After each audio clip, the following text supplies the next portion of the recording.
Bismillahirrahmanirrahim. Assalamualaikum warahmatullahi wabarakatuh. Alhamdulillahilladzi anzalal Qur'an hudan linnas wa bayyinat wal furqan wasyifaan lil mu'minin. Asyhadu an la ilaha illallah wahdahu wa asyhadu anna Muhammadan abduhu wa rasuluh. Allahumma salli ala nuril anwar wa sirril asrar wa tiryakil aghyar wa miftahi babil yasar Sayyidina Muhammadinil mukhtar wa alihil athhar wa ashabil akhyar adada ni'amilah wa ifdali amma ba'du. Fa ya ayyuhal hadirun usikum wa iyaya bitaqwallah faqad fazal muttaqun kama qala Allah fi Qur'anil azim. A'udzu billahi samii'il 'aliim minasy syaithaanir rajiim. Bismillahirrahmanirrahim. Wa aradna jahannama yauma idzil lil kafirina 'arda. Alhamdulillah tahdits bi nikmah. Kita akan membahas orang-orang yang dipersiapkan oleh Allah untuk masuk neraka jahanam. Allah berfirman dalam surah Al-Kahfi, mulai dari surah Al-Kahfi ayat 100 ya.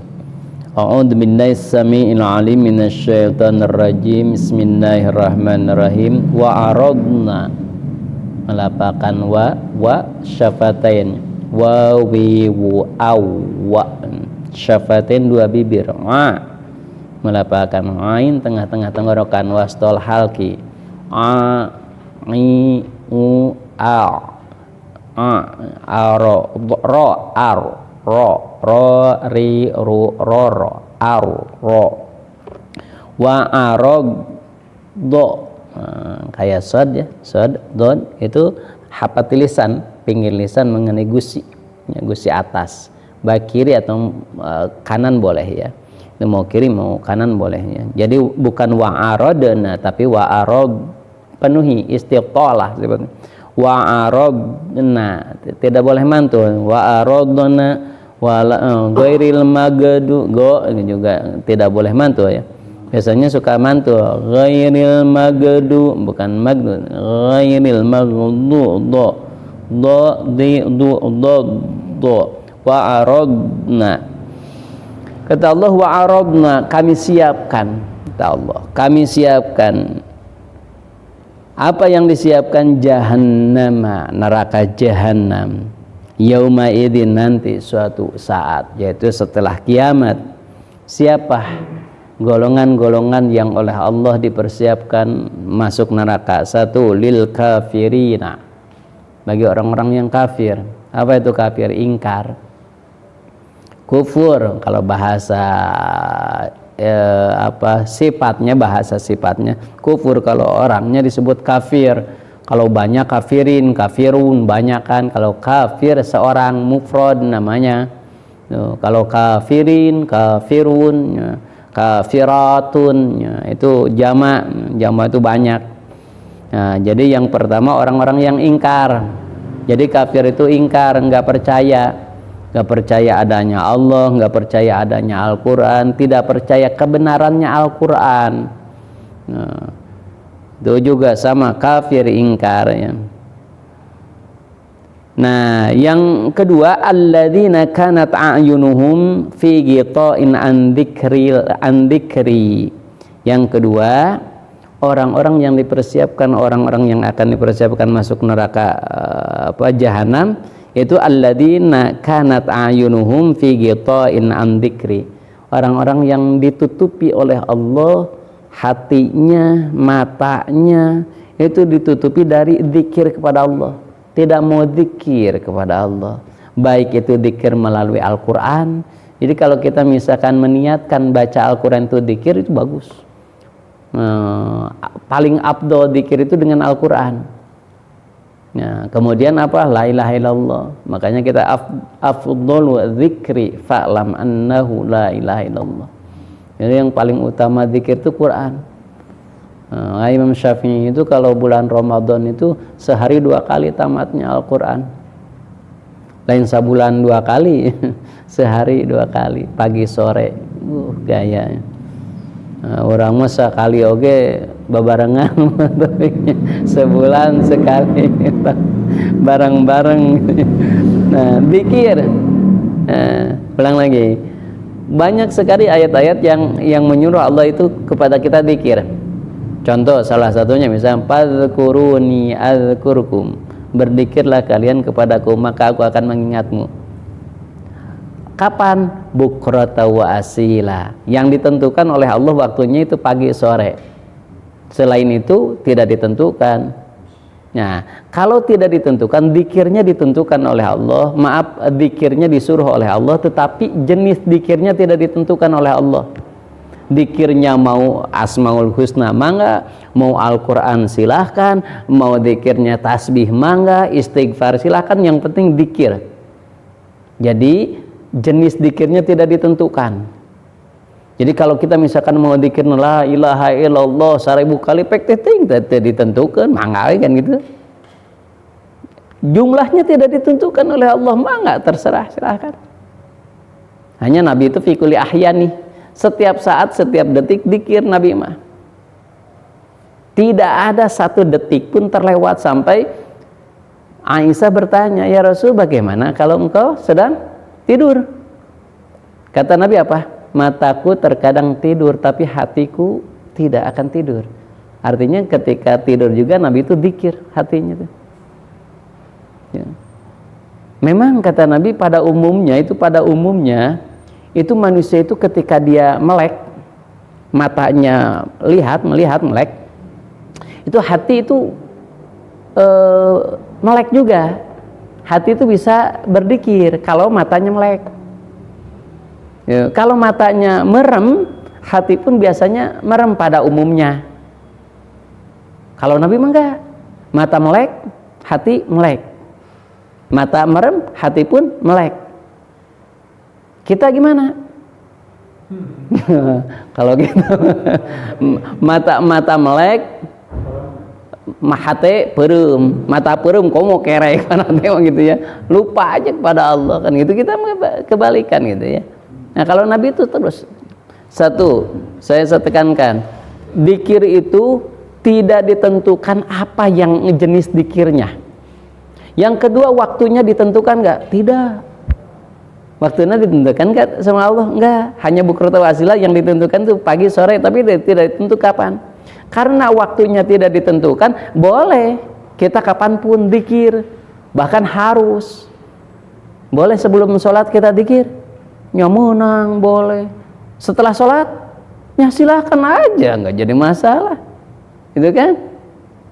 Kemudian ditentukan oleh Allah enggak, misalkan harus berjamaah atau sendiri, tidak, silahkan mau berjamaah enggak, mau sendiri silahkan kan gitu, jangan jadi masalah gitu, karena tidak ditentukan oleh Allah. Kalau tidak ditentukan, yang ditentukannya apa? Zikir gitu kan. Nah, ini ciri-ciri orang yang akan masuk neraka jahanam adalah salah satunya tidak mau zikir. Bahkan di surah An-Nisa disebutkan ciri munafik salah satunya kalau zikir itu tidak mau lama. Ustaz maaf, doanya jangan lama-lama ya. Ustaz maaf, zikirnya tidak boleh lama-lama itu. Ciri-ciri orang munafik itu kalau zikir itu nggak mau lama-lama. Itu salah satunya tuh.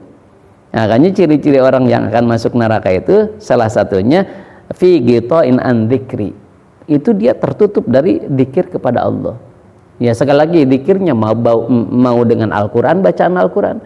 Artinya dia tidak mau membaca Al-Quran, tidak mau zikir dengan Al-Quran, tidak mau tasbih, mau apapun ya.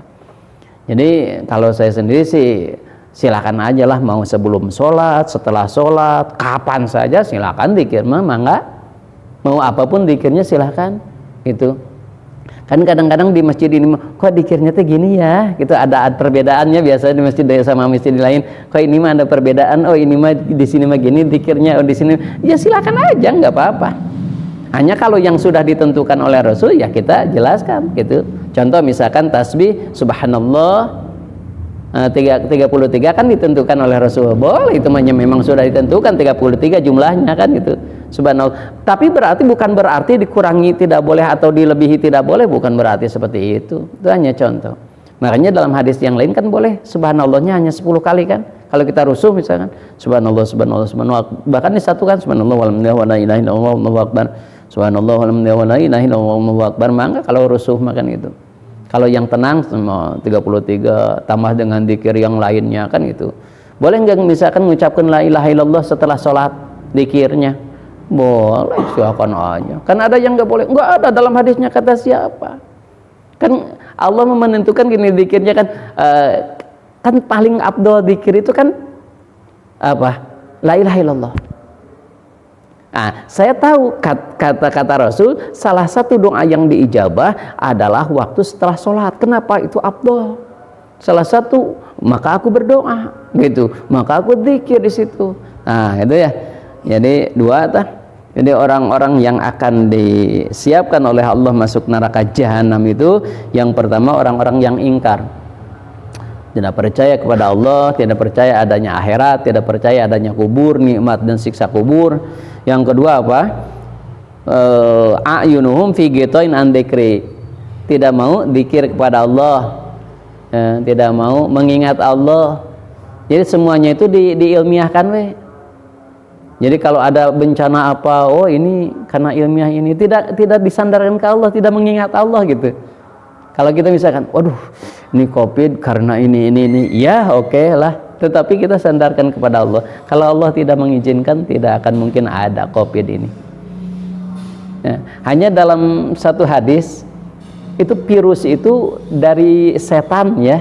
Virus itu setan katanya. Salah satu setan adalah virus. Jadi virus itu sebetulnya geningan ternyata di dalam hadis itu setan ya gitu. Jadi kita gimana caranya supaya terhindar dari setan? Ya harus beribadah berarti. Harus dekat dengan Allah gitu. Karena itu salah satu setan katanya. Virus itu salah satu yang dibuat oleh Allah untuk membuat kita takut, tidak ingat kepada Allah juga gitu ya. Nah, ini mengingat Allah ya. Wa kanu la yastati'una sam'a. Nah, selanjutnya wa kanu la yasma'una sam'a. Yang ketiga, dia tidak mau mendengarkan Al-Qur'an atau zikir. Dia tidak mampu saja untuk ngaji bareng, mendengarkan Quran atau zikir itu nggak mau aja gitu. Panas we gitu. Resah we gitu. Kalau ngaji teh hayo ningalian jam yang berurung geus gitu.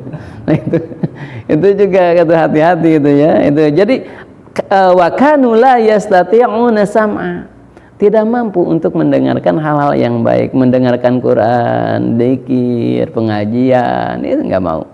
Tuh, orang yang akan dipersiapkan oleh Allah untuk ahli neraka jahanam.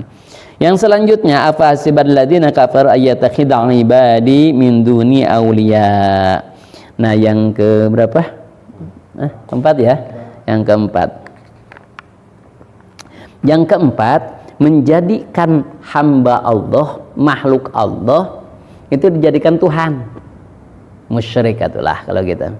Misalkan seorang nabi dijadikan Tuhan, mempertuhan jabatan, mempertuhan kekayaan dan seterusnya. Itu musyrik. Kalau di kita mah mungkin dulu itu mempertuhan barang-barang keramat gitu, dipertuhan gitu. Wah, dipusti-pusti ya. Kalau di rumah itu, wah saya tenang. Kenapa? Saya punya warisan dari orang tua, dari karuhun kita. Kenapa? Itu keris. Dia keris kalau ada penjahat itu langsung kokoloprakan gitu. Orang jahatnya dikejar sama dia gitu. Jadi tenang saya gitu. Hebat. Yang suka ngapung sendiri dijebret gitu, keris ya. Kita yakin itu pelindung kita. Misalnya itu musyrik. Dulu pernah kita hampir-hampir agak juga terpengaruh ya. Contoh misalkan kalau misalkan kita punya kucing di rumah, kayalah kita, akan kaya kita gitu kan ya. Bakal namanya teh untung cina ya, hoki gitu. Nah itu hati-hati. Dulu pernah lohan ya, ikan lohan ya pernah ya ada itu jadi mahal lohan itu karena akan membawa keberuntungan. Dulu pernah juga pohon-pohonan pinus gitu ya, dulu pernah gitu. Siapa yang menanam pinus di rumahnya dia akan mudah rezekinya. Kemarin janda bolong ya, terakhirnya janda bolong naon itu baca. Kemarin janda bolong katanya kalau kita nanam janda bolong akan seperti ini. Nah itu hati-hati, itu kan bahasa-bahasa yang musyrik-musyrik itu, hati-hati ya. Bahasa seperti itu, kepercayaan yang paling penting itu hati-hati teh. Ya termasuk Ali kan dulu pernah kan alinya ali ini ali apa gitu. Lalu rame Ali itu kan diyakini bahwa kalau memakai ali ini akan sukses gitu misalkan. Nah itu musyrik ya. Jadi musyrik itu banyak ya, musyrik itu musyrik terhadap benda-benda, terhadap ruh-ruh ya. Atau mungkin nah ini yang dikhawatirkan oleh Rasul itu musyrik itu hati-hati sekali lagi musyrik yang tidak terlihat, yaitu musyrik khafi. Seperti apa? Riya, ingin dilihat oleh orang lain, ingin dipuji oleh orang lain. Kalau jadi imam itu Masya Allah ya Karim, tapi kamu indah, diindah-indah, suaranya dibagus-bagus gitu. Tapi kalau sendiri masalah sunnah, wah cepatnya seperti ayam sedang nyatu, sedang makan gitu. Tapi kalau sedang jadi imam Masya Allah ya Karim, hebat ya sana. Nah itu juga hati-hati, itu bisa jadi musyrik khafi ya. Sum'ah, ingin dilihat gitu ya. Nah itu juga sama. 4 min dunia auliya ya. Inna atadna jahannam lil kafirin nuzula qul hal nunabbiukum bil akhsarina a'mala alladzina dhalla sa'yuhum fil hayatid dunya wa hum yakhsibun gitunya. Ya boleh, enggak apa-apa. bisa dibaca ya. Ada 7 qiraat kok. Tenang aja. Ya sabun ya dalam Al-Quran boleh. Paham ya sabun. Oke. Nah yang kelima ya. 5. Alladzina dhalla sa'yuhum fil hayati dunya, dia sesat. Di dalam kehidupan dunianya tersesat. Ya.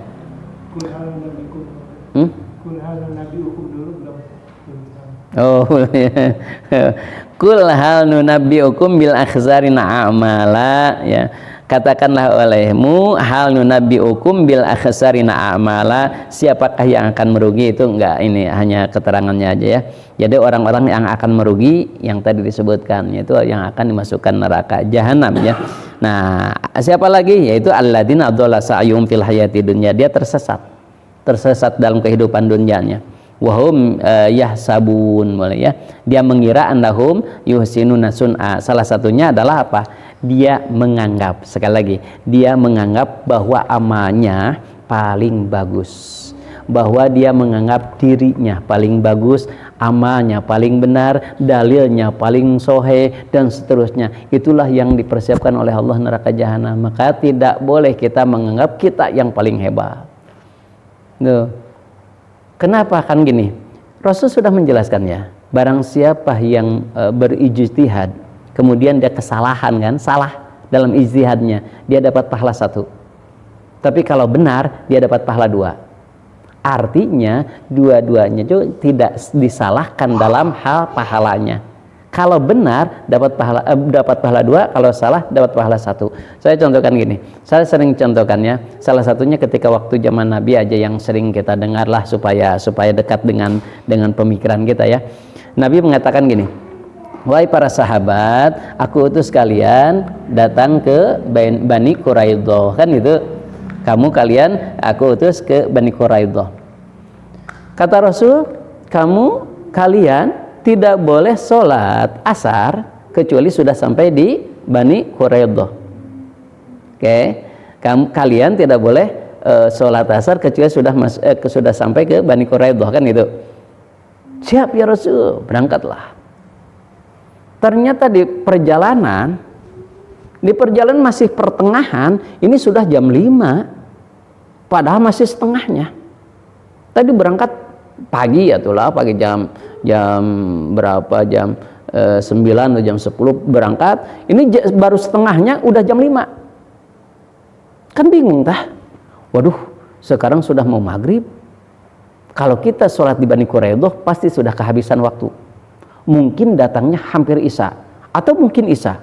Maghrib lah, saya minimal maghrib sudah nyampainya ke sana. Udah saya mau sholat kan gitu. Sebagian sholat, sebagian kamu tidak ngehadis loh. Kata Rasul, kata Rasul kan hadis ya.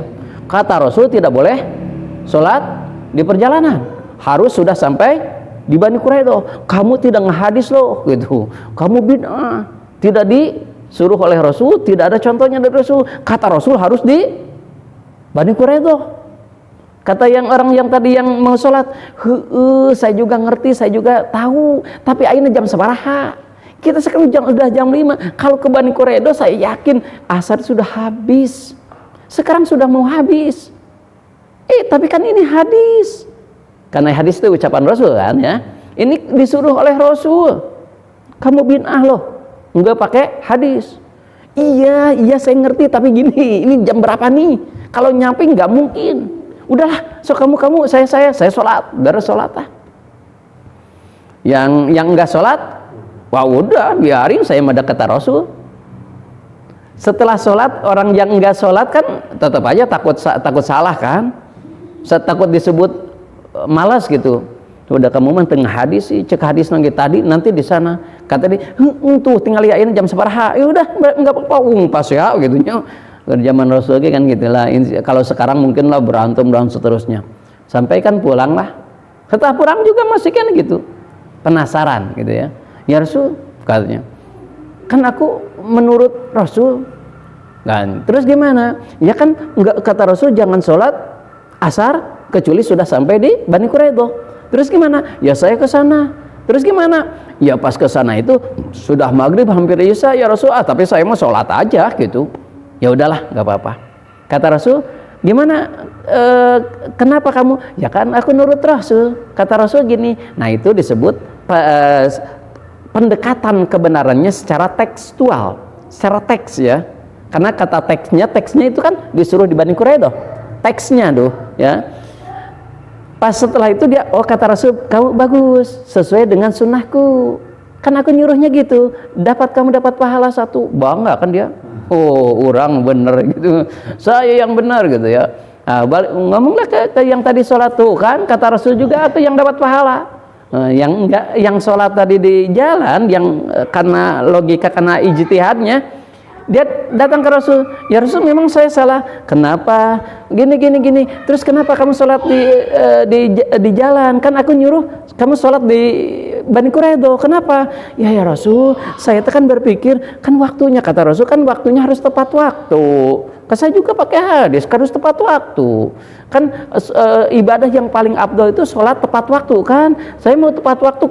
Kenapa? Karena kalau saya di Bani Quraidah saya yakin nggak akan nyampe nanti maghrib. Dan betul ya Rasul, kamu benar, kamu dapat pahala 2 tuh. Jadi yang satu dapat pahala 1, yang satu dapat pahala 2. Jadi tidak ada yang salah gitu artinya. Tapi kualitas pahalanya yang membedakan gitu.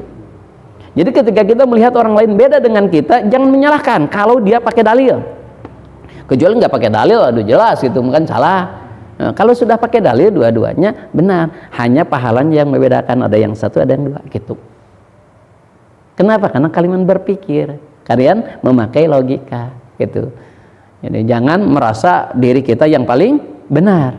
Annahum yuhsinuna sun'a. Jadi merasa dia yang paling benar, jangan. Gitu. Jadi semuanya benar lah, hanya pahala yang membedakan. Dan tidak akan tahu pahala benar atau tidak kecuali nanti Allah yang menentukan mana yang benar, mana yang salah. Tapi yang salah juga dapat pahala 1. Bagaimana kalau kita mengikuti ijtihad orang lain? Contoh Imam Hanafi, Maliki, Imam Syafi'i, Imam Hambali misalkan yang kita kenal aja dulu ya. Itu imam ada Sufyan Ats-Tsauri atau Ahmad Al-Badwi, banyak sekali sebetulnya dulu imam mazhab itu. Hanya yang kita kenal aja dulu ya, yang 4 itu. Kita mengikuti misalkan Imam Hanafi atau Imam Maliki atau Imam Syafi'i atau Imam Hambali. Salah misalkan. Kita salah, dia itu ijtihadnya salah. Dosa enggak kita?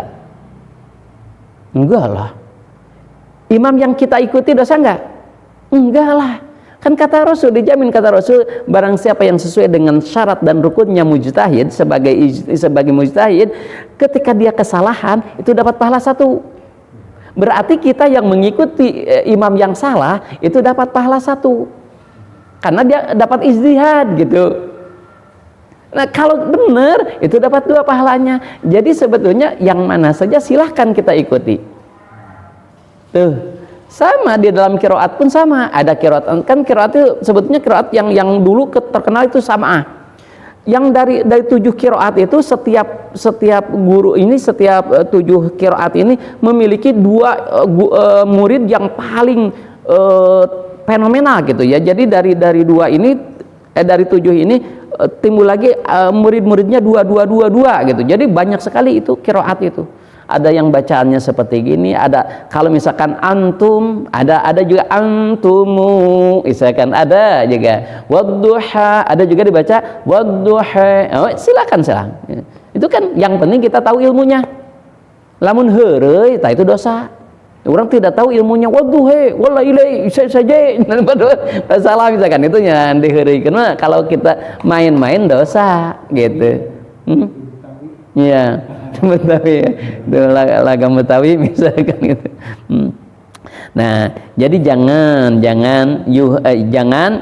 yahsabuna annahum yuhsinuna sun'a.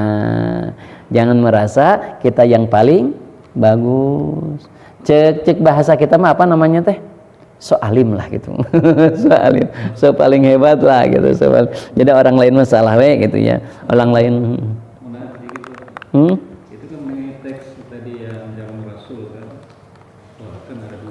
yang kedua kontekstual Nah, kalau zaman sekarang katakanlah kalau namanya sholat asar katakanlah itu kan nggak boleh dijamak, nggak ada jamaknya kan. Istilahnya dalam perjalanan nanti kalau telat dia nggak bisa dijamak dengan duhur. Khususnya kalau dalam perjalanan terus kalau kita ikutin waktu untuk konteks sekarang, apakah bisa dirasakan seperti yang dicontohkan Rasul? Ya bisa. Yang sholat asar kan udah habis waktu. Ketika habis waktu berarti kan udah masuk maghrib. Nah, untuk zaman sekarang ini apakah bisa dilakukan seperti itu? Bisa. Karena udah masuk waktu maghrib. Nah, kalau Imam Syafi'i berijtihad bisa, namanya qadha.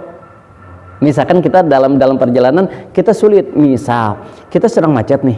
Macetnya kan nggak total, misalkan kadang-kadang kita bawa mobil misalkan. Kan kalau bawa mobil mah sulit atuh sok. Kalau kita keluar mau sholat dulu, baru pas maju gitu ribu kan gitu. Nah ini kan sulit gitu misalkan. Contohnya misalkan gitu, kita kan waduh asar gimana, nggak bisa dijama dengan maghrib kan? Ya jelas qadha, nggak ada lagi kan gitu. Ya gimana, memang sudah darurat gini kan? Kenapa? Karena darurat tutuhibul mahdurat. Ketika kita darurat akan membolehkan yang tadinya tidak boleh gitu ya. Nah itu nggak apa-apa gitu, nggak apa-apa.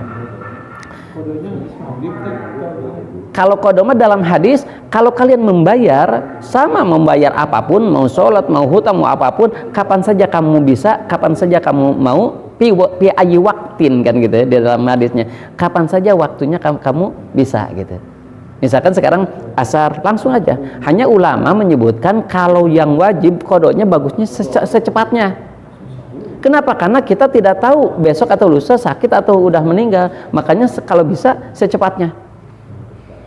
Pas datang sholat maghrib langsung sholat asar.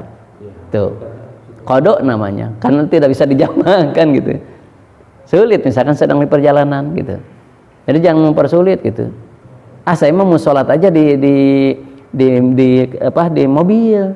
Ya kalau di mobil kan disebut lihurmatil waktu, hanya menghormati waktu supaya kita tidak dosa.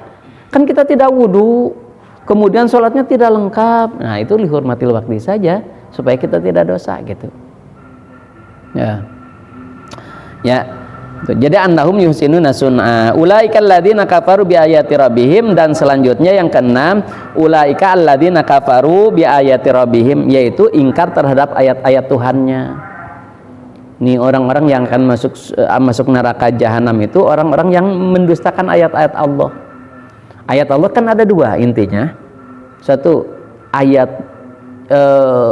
Qur'aniyah yang ada dalam Al-Quran, yang kedua ayat kauniyah yang ada di alam, kejadian-kejadian alam seperti misalkan kemarin fenomena gerhana, itu kan tanda-tanda kekuasaan Allah. Kemudian misalkan ayat-ayat Quran, ini fenomena apa buktinya Al-Quran itu tanda-tanda kekuasaan Allah. Ketika ada yang merubah, siapapun, kapanpun, dari dulu, dari zaman Rasul sudah banyak yang akan merubah Al-Quran, nggak bisa. Kenapa? Ada ketahuan terus. Sampai sekarang kan ketahuan terus. Quran kalau ada yang mau memalsukan pasti ketahuan, gitu. Kan dijaga oleh Allah. Termasuk isinya. Al-Quran itu menceritakan misalkan kisah-kisah zaman dahulu.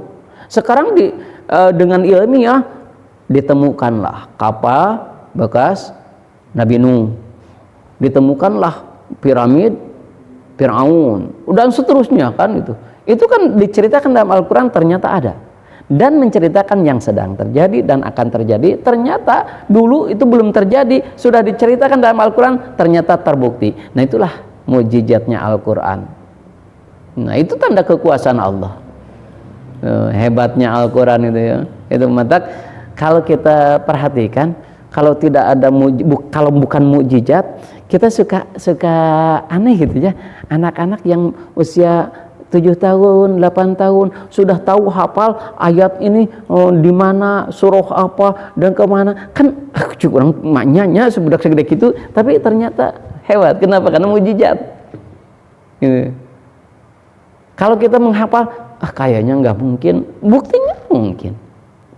Orang usia baru 7 tahun, 5 tahun sudah, waduh, hafid gitu ya, hafid. Ya, karena mukjizat. Termasuk yang ada di alam semuanya, termasuk kejadian kita, itu kan tanda-tanda kekuasaan Allahnya. Ini mendustakan, termasuk mendustakan Al-Quran, hati-hatinya, menyepelekan Al-Quran, menyamakan Al-Quran dengan makhluknya. Al-Quran kan kalamullah, sifat Allah, ini disamakan dengan kata-kata manusia. Dengan kata-kata manusia diseimbangkan gitu. Bahkan disuruh milih mana yang lebih bagus gitu kan, kacau. Liarnya gitu. Al-Quran itu kalamullah. Ya, ini kalamullah udah jelas ya. Kalau buatan manusia, hukum apapun pasti akan dirubah. Dan akan ada usangnya. Tapi Al-Quran tidak mungkin. Ini disamakan Al-Quran dengan hukum manusia. Masya Allah karim. Kalau Al-Quran itu kan universal untuk seluruh umat. Maaf, misalkan kalau hanya Pancasila hanya di Indonesia kan berlakunya. Malaysia memelaku Pancasila. Di Malaysia tidak Pancasila, enggak akan ditangkap ya.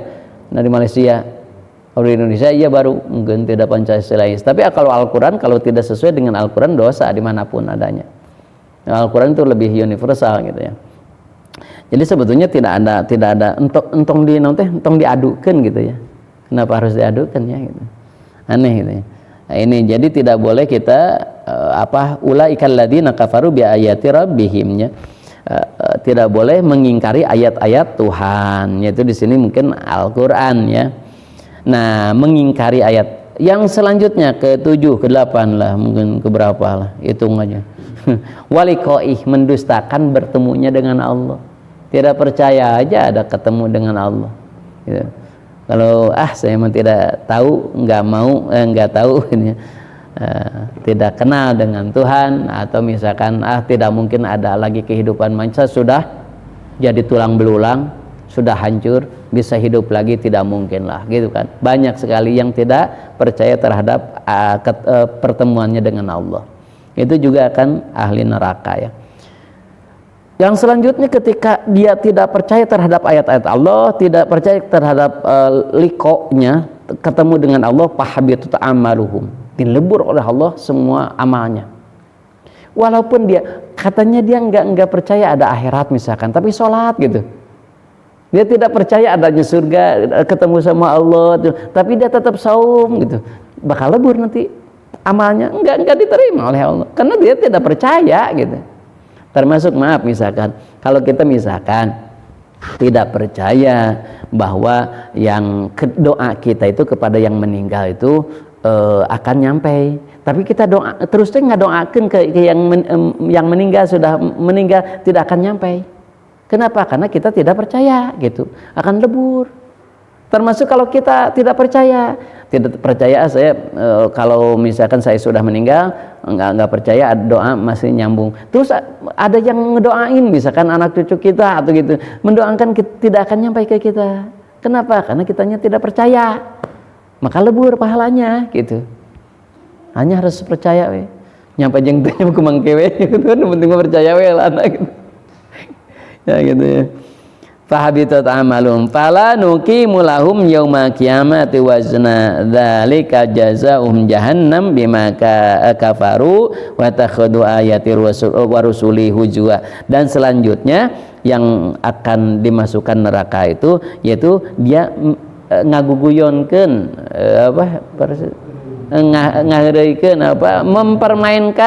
mempermainkan ayat-ayat Allah dan rasul-rasulnya.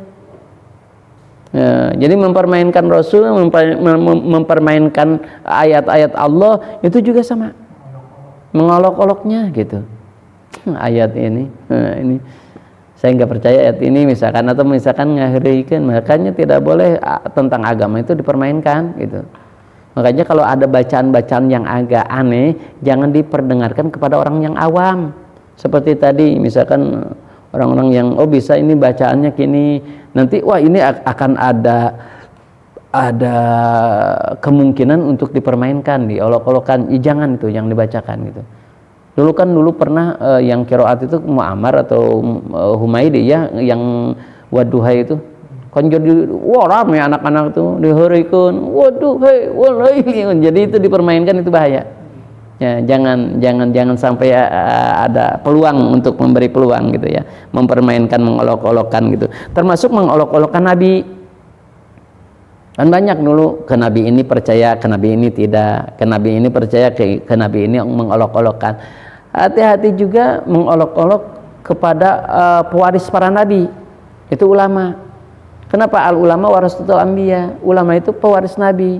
Contoh misalkan gini, ini gara-garanya Wali Songo nih yang suka bid'ah teh, sebetulnya ini Wali Songo nih gitu misalkan. Padahal kita tidak akan mungkin Islam kalau tidak ada jasa Wali Songo. Yang masuk Islam ke kita itu Wali Songo. Tekniknya, metodenya gitu mengajarkannya, dengan gamelan lah, dengan segala macam-macam gitu ya, dengan wayang lah dan seterusnya gitu ya. Nah itu jadi disesuaikan dengan budaya gitu.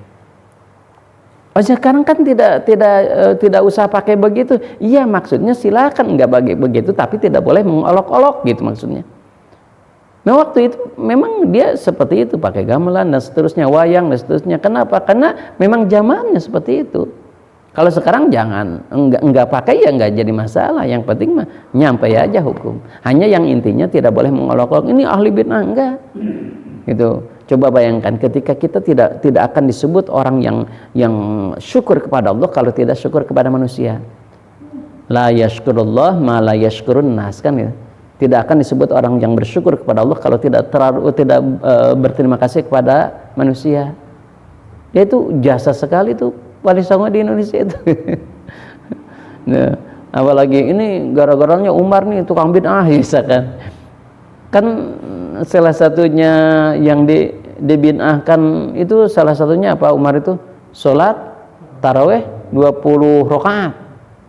Kan yang 20 rakaat itu Sayyidina Umar itu, waktu Umar bin Khattab itu. Yang disorotnya itu 20 rakaatnya. Padahal kata Umar apa? Ngeberjamaahkannya. Berjamaah. Kata Umar, bid'ah yang paling bagus adalah berjamaahnya sholat taraweh. Diberjamaahkan sholat tarawih itu waktu zaman Umar bin Khattab. Tapi itu enggak disebut bid'ah ya, berjamaahnya, berjamaah tarawih.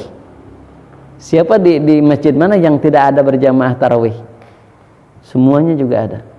Padahal itu mulainya dari Umar. Yang kata Umar, bid'ah yang paling bagus adalah berjamaah, sholat tarawih diberjamaahkan. Gitu. Itu yang paling bagusnya itu, bid'ah yang paling bagus kata Umar. Memang waktu zaman Umar itu 20 rakaat. Kenapa? Karena di dalam hadis tidak ditentukan rakaatnya. Sholat tarawih ditentukan dalam hadis? Tidak. Apa adalah hadisnya itu yang terkenal hadis tarawih apa? Man qoma Ramadan imanan wahtisaban ghufira lahu ma taqaddama min dzambihi, kan itu. Barang siapa yang berdiri sholat pada bulan Ramadan, itu dinamaanlah tarawih, itu maka diampuni dosa-dosanya, kan gitu. Tidak ada. Nabi itu hanya 2 hari, ketiga harinya pas 3 hari tidak pernah ke masjid lagi. Maka sahabat bertanya, wahai Aisyah, apakah sekarang sholat malam Ramadan itu, sholat Ramadan itu tidak ada lagi? Ada, kata Rasul. Kenapa Rasul enggak ke masjid lagi? Karena takut diwajibkan. Terus Rasul gimana? Kata Aisyah, Rasul itu baik bulan Ramadan, coba garis bawahi, baik maka nafi Ramadan wala fi ghairih, kan di dalam hadisnya gitu. Baik bulan Ramadan ataupun bukan bulan Ramadan tetap 11. Bulan Syawal 11, Nabi bulan Muharram 11. Berarti itu dalil tarawih bukan kata ulama. Kenapa? Karena tarawih itu ada dalil hadis tadi, barang siapa yang sholat Ramadan khusus pada bulan Ramadan, maka dia dapat pahalanya seperti tadi. Nah, sedangkan yang 11 yang ditanyakan ke Aisyah, betul sampai Rasul hadisnya, tapi itu bukan dalil tarawih kata sebagian ulama. Kata sebagian itu dalil tarawih, mau tarawih mau apa, yang penting kamu Ramadan pek teh nggak apa-apa, silakan ijtihad masing-masing, bangga gitu. Yang penting tidak boleh merasa yahsabuna annahum yuhsinuna sun'ah, jadi mengira dia yang paling benar, paling baik, itu yang bahaya gitu ya. Nah, innal ladzina amanu, udah wallahu a'lam bishawab gitu ya. Nah, cukuplah sampai berapa itu? 89 8-nya. Nah, walaupun tidak hafal satu-satunya tapi ngerti, oh eta bakapi neraka jahanam saya tinggalkeun gitu. Ya.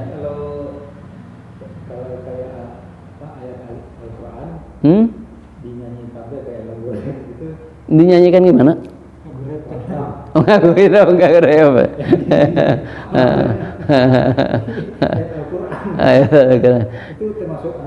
Nah, yang tadi hujua, yang dikhawatirkan hujua tadi, mempermainkan ayat-ayat itu bahaya itu.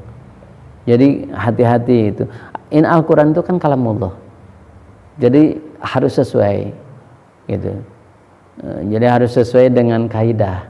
Jangan, ya lagam kan nggak dipermasalahkan, iya, tetapi kalau dirokerkan misalkan gitu kan, dikhawatirkan tadi huzwa tadi yang mempermainkan, mengolok-olok Al-Quran. Nah, itu dikhawatirkannya.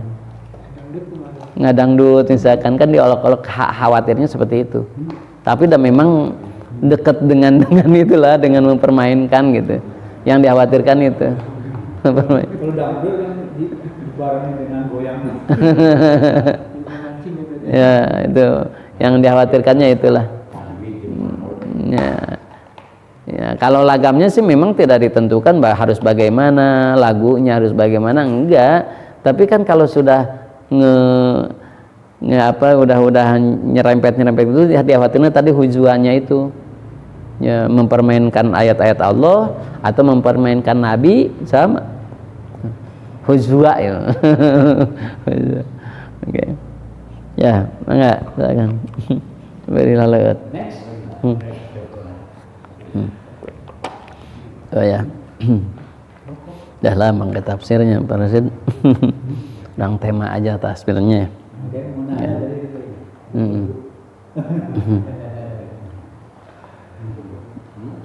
Ya, silakan kalau ada pertanyaan, mangga. Kalau ada urusan dengan orang kafir misalnya yang belum selesai di dunia, di akhirat gimana? Maksudnya kalau sesama orang muslimnya kadang-kadang kan ada orang yang urusannya belum selesai gitu yang Indonesia pada saat di mizan itu ya kan diambil pahala gitu karena misalkan dia dizolim sama muslim, akhirnya si muslim ini kan diambil pahalanya kan si muslim yang satu, tapi akhirnya dia ini bisa jadi karena seringan begitu yang muklis itu ya muklis. Nah, tapi kalau ke orang kafir itu gimana? Apakah dia ngambil pahala juga? Enggak percumanya. Oke. Apa tetap tidak ada balasan? Oke. Setiap amal sekecil apapun pasti nanti akan dipertanyakan. Jangankan kepada manusia, kepada hewan pun akan ditanyakan, dibangkitkan lagi hewan teh. Contoh misalkan si A ngadu hayam misal, hayam. Nah si ayam kan sakit, nanti dibangkitkan lagi ayamnya. Ayam kelompok ayam yang suka diadu-adu, dia yang jadi promotornya sekarang. Si orang yang suka ngadu, diadukan ke ayam gitu, adukan gitu, orang gitu, kumpulkan, adukan lagi gitu. Itu setelah beres dia jadi tanah lagi si ayamnya gitu. Jadi bukan amalnya dibikin ke ayam, dah ayam mau ke surga, tapi siksanya akan dapat gitu ya. Itu sama, termasuk kepada manusia gitu, logikanya seperti itu. Ya. Hanya ada sebagian ulama menyebutkan ketika misalkan orang kafir itu karena semua rezeki itu untuk orang muslim itu nggak akan ada di hisaban, jadi udah aja dunia ada juga yang menyebutkan gitu. Tapi kalau saya sendiri sih enggak, jangankan ke orang-orang kafir gitu, kepada manusia. Buktinya apa? Kata Nabi, kalau ada seseorang misalkan non muslim baik, tidak pernah menyakiti orang muslim, kemudian diperangi, itu sama dengan memerangiku. Kata Nabi kan seperti itu. Padahal itu orang kafir misalkan itu, tapi tidak memerangi Islam, sama dengan memerangiku, maka aku yang menghadapinya, kan gitu. Berarti kan kalau di itu ada indikasi, ya pastilah ada pamayamal mithqala dzarratin khairan yarah wa mayamal mithqala dzarratin syarran yarah. Hanya bukan kebaikan kita yang dikasihkan, mungkin hanya kejelekan dia, dosa dia ke kita kan mungkin paling gitu. Kalau kebaikan kita ke dia kan untuk apa gitu. Tapi kalau dosanya dia ke kita kan kita nguripu kan gitu. Dengan hewan saja kan tadi ada apa perhitungannya gitu. Sama dengan manusia yang lain juga perhitungannya ada gitu. Makanya kenapa Nabi ketika ada orang-orang non muslim juga tetangganya dia berbuat baik tetap aja karena tetangga. Ketika ada sodakoh ada apa, Nabi akan memberikan sodakoh. Kalau tidak ada manfaatnya, kenapa Nabi memberi makan kepada orang Yahudi itu kafir? Kenapa? Kalau tidak ada manfaat gitu ya, kalau tidak ada hisaban, nggak ada perhitungan gitu, baik yang kebaikan atau yang kejelekan gitu. Seperti Umar kan, orang Yahudi punya rumah gitu, mau dilebarin Masjid Nabawinya oleh Umar, jangan kan gitu. Gubernur Madinah, kamu harus seperti tulang kan, kalau tidak ada perhitungan kan ya udah ambil aja lah orang ini kan gitu. Tapi ternyata tidak, keadilan Islam itu ya. Subhanakallahumma wa bihamdika asyhadu an la ilaha illa anta astaghfiruka wa atubu ilaik. Wabillahi taufiq. Assalamualaikum warahmatullahi wabarakatuh.